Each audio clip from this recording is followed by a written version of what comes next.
right, you guys, welcome back to my channel, SHAESTAROT, all that good stuff. So we're back today with another video. I know I'm coming in pretty hot, but I just want to give you guys some good stuff and help people that are on their spiritual journey as well. Let's talk about tarot readings and astrology, or tarot and astrology. Do you want to make these readings that you're doing more accurate? Not saying they're not accurate, but you could be a baby into the game, and you know, like I used to do. You got a lot of it right, but you might have made a little bit of mistake here on a reading and stuff, especially if you're just starting out reading for people. So do you want to know how to get that more accurate? Let's see. I can show you how astrology and also a little bit of numerology can help make your readings even more better and easy. So in astrology, we have 12 houses. Tarot circles into all of that. Astrology and tarot is literally all combined. Especially people used to tell me that all the time, but now I definitely see why. Like, I'm an accurate reader, but now I'm even more accurate. Why? Thanks to astrology.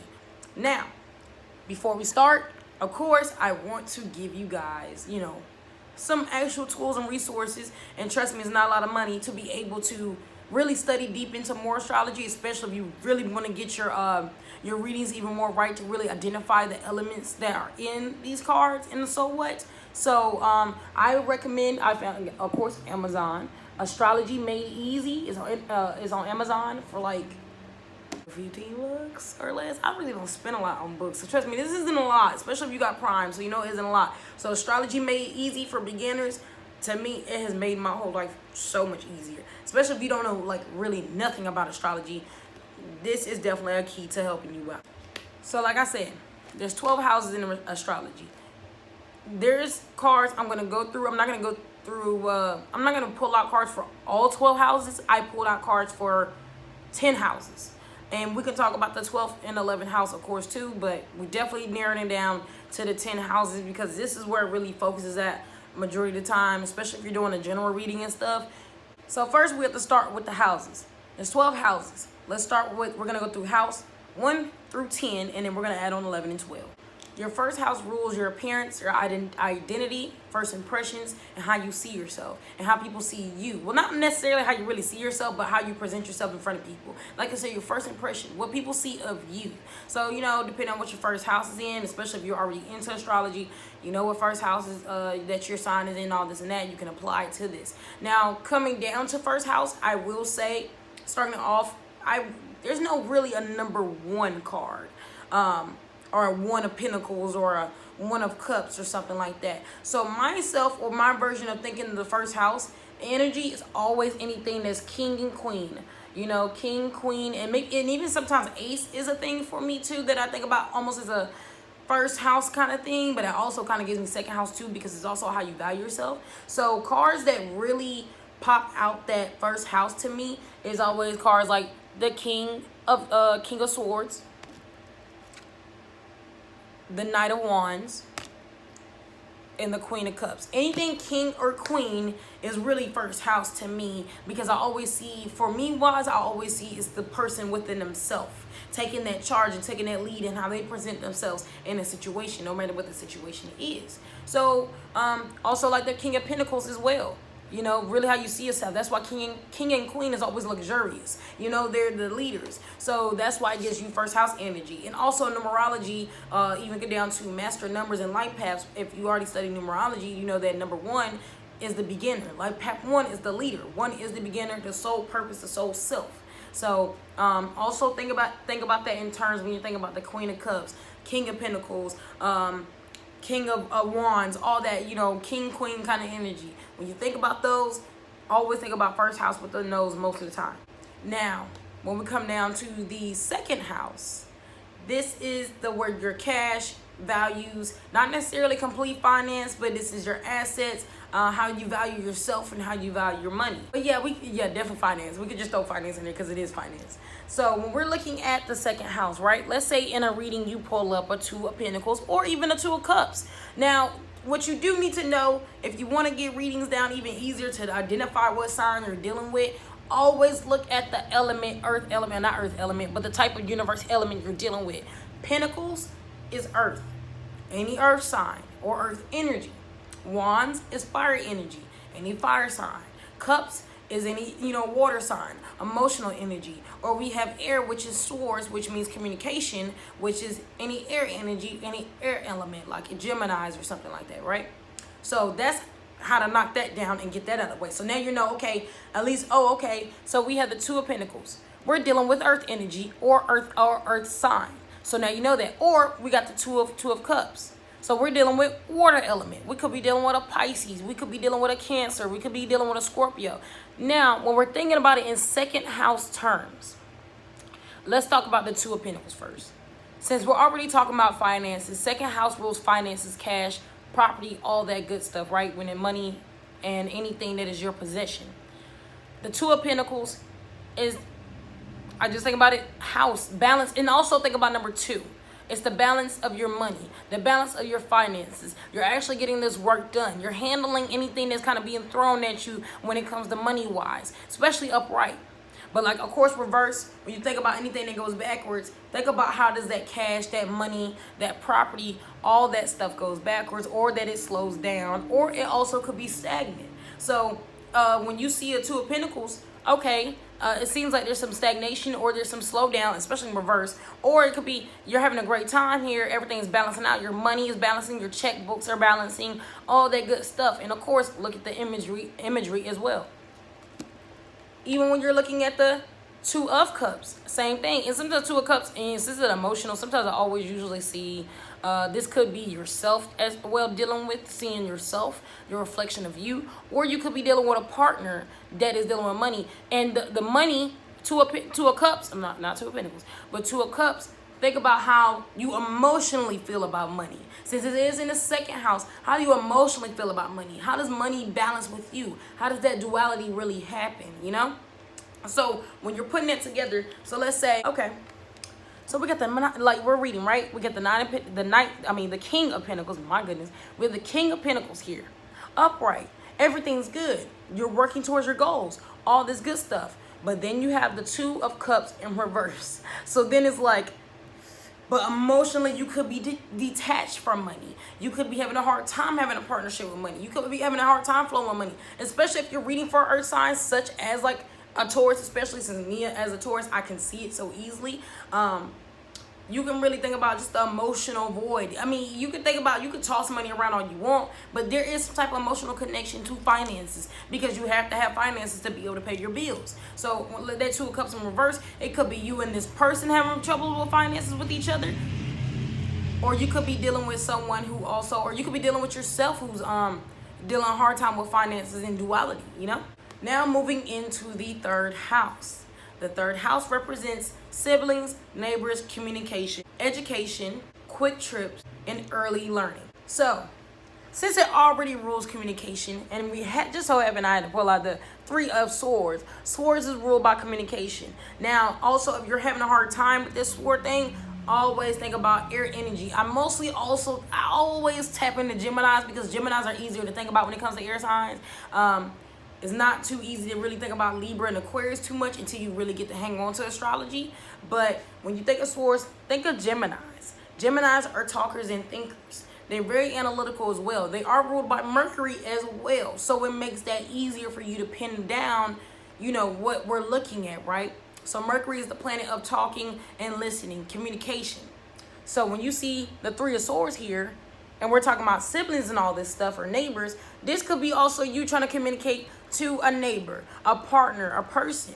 Also, you could be communicating with siblings. And this is upright. So this could be, you know, this is a great conversation. Good communication. You got each other's back. We're on the same page. We know where we're at here. Or it also could be just the fact that you're thinking about something, thinking about education, or you're communicating something education-wise. Keep looking into those houses. Jot down some notes. You will definitely hang on. You will get to hang on to this real quick.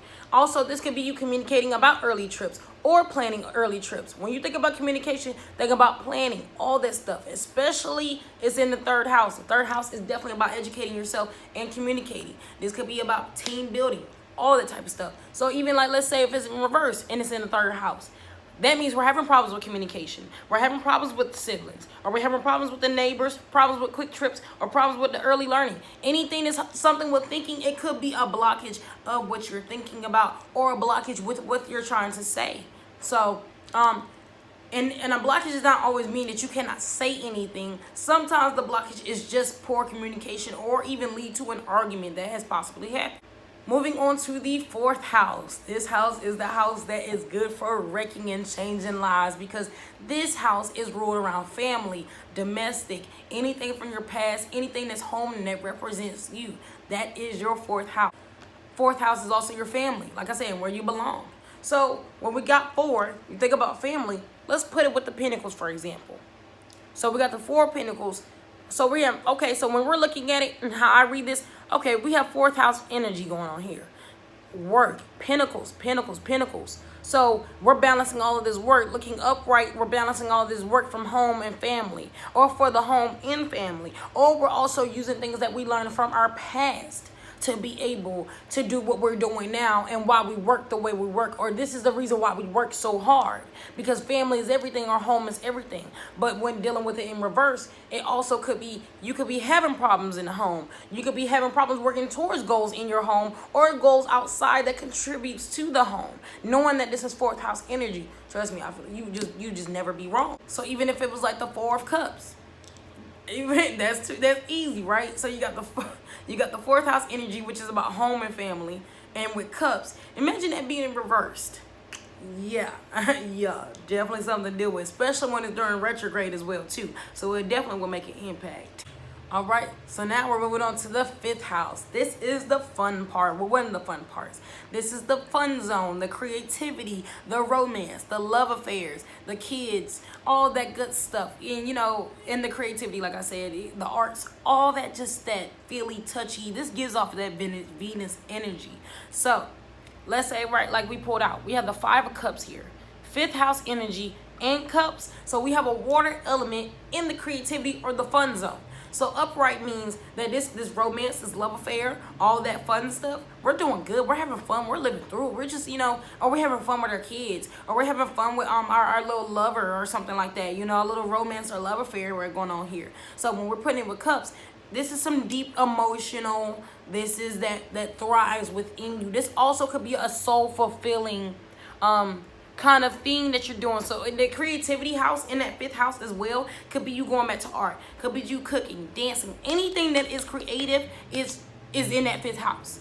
So when you're reading for someone, think about it in reverse as well. So you see the 5th house is in reverse, the 5 of Cups or the 5 of Pentacles in reverse. What's going on in that house, or basically what's going on in the house in that person's life, in that house, in that romance. What is going on in romance? What is the issues with the romance? And then you look at the next card, of course, that helps, you know, correlate with that. And so you just connect the two. Like I said, think about the elements connecting with the house.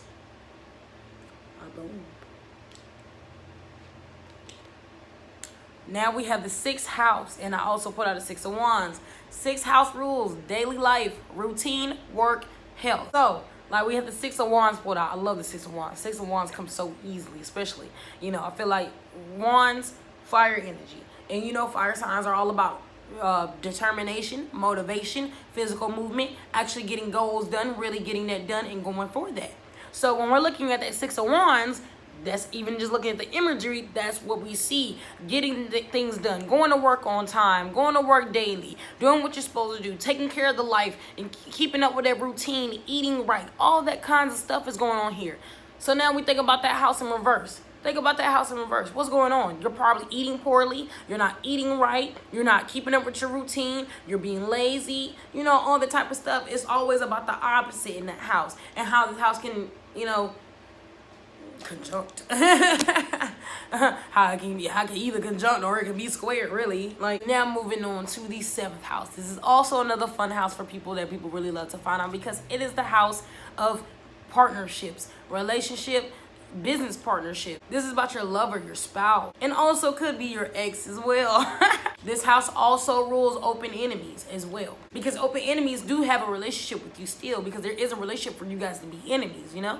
And then we have cooperation and competition in that house. So that house rules a lot as well. It's just like the 5th house. It meshes. You see how like the 5th house meshes in with the 7th house? Maybe it's just me, but it always meshes in that 3 from 5 to 7. It's always like, oh, life and all that good stuff. So now we're, like I said, we're dealing with, especially we're giving a reading about someone's relationship, do you see how it kind of plays out, where you kind of pull out that obvious of what's going on here? So I pulled out for the 7th house. I have the 7 of Swords. Back to air energy, 7 of Swords. So we think about relationships, right? Everything is good in relationship. The communication is well. They're thinking well. There's positivity. My business partner is causing me no problems. Enemies, I don't know them. I don't see them. I don't know nothing about them. Competitions, nothing to me. But then we think about it in reverse in that 7th house.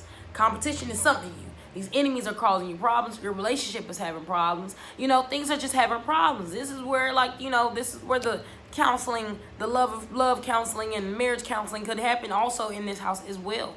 So, and then moving on to the 8th house. The 8th house rules debts, sex, credit cards, anything taboo, inheritance, joint finance, and transformation. So this is a huge and a very important house as well, because usually in this house as well, I realize this is where you find out if you know, especially if you're like changing labels within yourself or anything sexual, you notice that a lot also is changing. This is also something that you could indulge in this house. So, okay, what do we have here? We have the 8 of Wands. So we're putting that fiery energy behind the 8 of Wands. Look at all that balancing here. All that, everything, throwing all that up, right? So anything taboo, sex-wise, whatever you enjoy, it's all right. You're having fun, especially with the 8 of Wands. There's a lot of passion behind it. There's a lot of force behind it. And this could be about your transformation, like I said, as well in this 8th house. 8th house is a big change of a house. This could change you as a person totally other than your 12th house. So think about how your 8th house relates to Wands. Think about how and what sign. Also think about what signs are in these houses as well, because these can also be a problem. Depending if you know this person or not, or you're reading the chart or not too, this can show why things are happening to this person, especially specifically. But the cards will always tell as well too. So, especially when you're seeing a lot of 8 of Wands, if you're seeing a lot of 8s with 8 of Wands, 8 of Pentacles, 8 of Cups, if you're seeing a lot of the same number, that could be a repetitive number that they're seeing for the synchronicity. And they also could be, that's the biggest theme of what's going on in their life, depending on how large your reading is as well. So with this 8th house, like I said, it's fun, transformation, big change. You could be going from, you know, goth to emo or something, you know, just a big change. You know, this is like a puberty kind of thing too as well. But think about this in reverse. Could be not transforming into the real person you're supposed to be. Your joint finances could be an issue. It's just a lot of, just when it's always reverse, issues. That's all it is. Issues, or not always issues, but it always seems like it can be an issue. If things are going pretty slow for you, things could slow down as well. So when you think about that 8th house, that's a big thing. That 8th house is definitely a big thing. Moving on to the 9th house. 9th house rules travel, study, the great cosmic quest, spirituality, religion, dreams, internet, higher learning, and all of that good stuff, right? So this is also a transformation. You see how the 8th house and the 9th house is such a transformation house. 12th house is too as well, but 12th house is something else we're going to talk about. But 9th house definitely is about traveling, finding that great cosmic quest. So let's think about it. We have the sword energy again. So we have the swords again with the swords energy, with that air energy. So we think about the air energy, like I said, Aquarius, Gemini, and Libra. And in that 9th house, let's think about that, talking about that in the 9th house. You could be thinking about traveling. You could be thinking about what the great cosmic quest is. And the great cosmic quest could be about how you feel about God, religion, like I said, all that stuff in spirituality. You're really thinking about this and thinking about the expansion of the mind, or you're talking about the expansion of the mind. You're also talking about the expansion of study, or you are studying a lot. This is, also, like I said, this is analytical thinking. So this is a lot of studying in this 9th house. So it's a lot of fulfilling, a lot of education flowing in. Now, when we're looking at this reverse in that same house, think about it. You could be having a problem with your spirituality. You could be having a problem with religion. You could be having a problem with studying. You could have a problem with traveling. It's just something that's going on. This could be a tug and pull situation, especially in that 9th house with spirituality, all those great impacts after that 8th house coming in. It's a lot that could be going on that you may need to tell that person, hey, you need to meditate. You need to get some peace. You need to do all this. Like, you really have to woosah, sometimes. So, so that 9th house can be definitely something. That 9th house can be something. And then moving on to the 10th house. 10th house energy. And we have the 10 of Wands. crazy, right? A lot of work, a lot of action. So 10th house is rules around the career. This is where the career line is. Your if not mistaken, your immune coily, your I know I said that funny, or your career line. This is where your ambition, your goals, your career, you make your mark on the world, your reputation. You know, all that very just, you know, putting that impact out there, your footprint left on this world. So when we see the 10 of Wands, especially with this fiery energy, of course, which is about motivation, determination, getting goals done, getting stuff done, thinking like an Aries. Aries get things done. They're quick to move fast. They got all that fire behind their feet. And then we have the 10 of Wands, like 10 in front of it.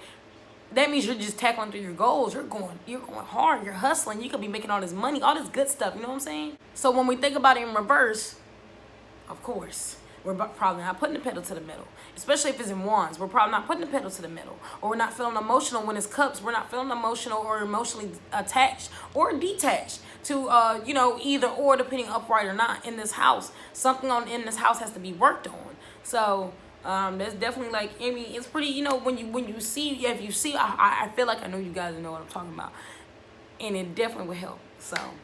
So when it comes down to the 11th and 12th house, I'm gonna really discard the cards because they still actually very involved in that. So even when you're reading about a lot of 9th house energy, don't be surprised if you start seeing some 12th house energy. 12th house rules around also your deepest, darkest fears, your secrets. Also rules around a little bit of spirituality as well. Also think about with your communication, 11th house. So if you think they possibly could be dealing with a friend, that could be dealing with 11th house energy as well, with social media, reputation, social networking, all that stuff. So that also, you know, that's right behind the 10th house. So that's also something that you can lean on to help them out, especially with some of the cards. They have numbers that break down, and numerology wise, when you break down the numbers, you really see how things really match up, if that makes sense, and how they relate to the houses. But we'll talk more about that later. But I hope for right now, you know, this definitely helped out a lot of you to make your readings more accurate. We're going to do some more videos, some more series for cards and stuff. And I hope you guys like this. I hope this helped you out. Like, comment, subscribe, all that good stuff. If you want a personal reading, you know, of course, find me at SHAESTAROT.com, Instagram, and Facebook. If you would like a birth chart reading, I can tell you all your houses and stuff and all that too. Also, the link is in the bio, and you can book for that. So, thank you guys. You know, see you later, and peace.